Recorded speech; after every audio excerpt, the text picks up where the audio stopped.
राधे राधे सभी को।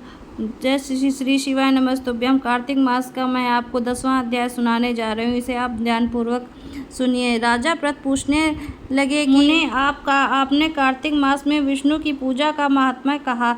इस मास में मैं किसी और भी देवता का पूजन या व्रत होता हो तो वह भी कहिए। नारद जी कहने लगे कि अश्विन शुक्ल पूर्णमासी को ब्रह्मा जी का व्रत होता है। कार्तिक चतुर्थी को गणेश जी की अष्टमी व अमावस्या को श्री लक्ष्मी जी का व्रत होता है। कार्तिक में जो कुमारी इस व्रत को करती है उसका सौभाग्य पति मिलता है। जो विवाहित स्त्री इस व्रत को करती है उसका सौभाग्य अटल रहता है। प्रातः काल स्नान आदि से निवृत्त होकर चंदनादि से गणेश जी का पूजन करके फिर उत्सव मनाकर भोजन करें। स्त्रियों को अपने सौभाग्य के इस व्रत को अवश्य करना चाहिए। नारद जी कहने लगे, राजा प्रथ, इस व्रत का इतिहास मैं तुमसे बताता हूँ।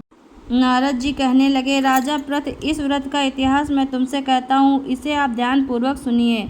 भद्रवती नाम की एक पुरी में सुधर्मा नाम का एक राजा था। उसके रविदत्त, सुशर्मा, जयशर्मा और सुशोभन नाम वाले 4 पुत्र और वीरमती नाम वाली कन्या थी। वीरमती का विवाह देवव्रत के साथ हो गया। वे दोनों बड़े ही प्रेम के साथ रहते थे।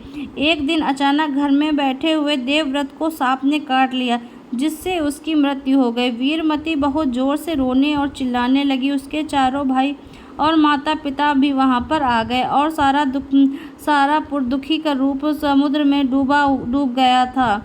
उसी समय दुखों को दूर करने वाले पुलस्त्य ऋषि भी वहां पर आ पहुंचे। राजा ने हाथ जोड़कर कहा कि महाराज, कौन से पाप कर्म से मेरी यह कन्या विधवा हुई है। वह पुलस्त्य ने कहा कि राजन, कार्तिक मास में तुम्हारी कन्या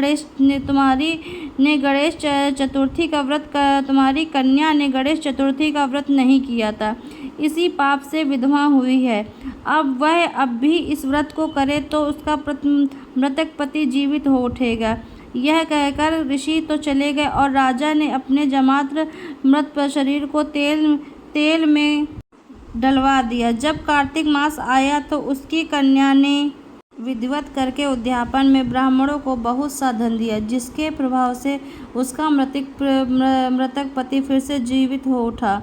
अतः सौभाग्यशाली स्त्रियों ने अपना सौभाग्य की रक्षा एवं संतान प्राप्ति के लिए यह व्रत अवश्य करना चाहिए। अगर आपको हमारा वीडियो अच्छा लगा हो, लाइक करिए, कमेंट करिए, सब्सक्राइब करिए। राधे राधे सभी को। जय श्री शिवाय नमस्तुभ्यम।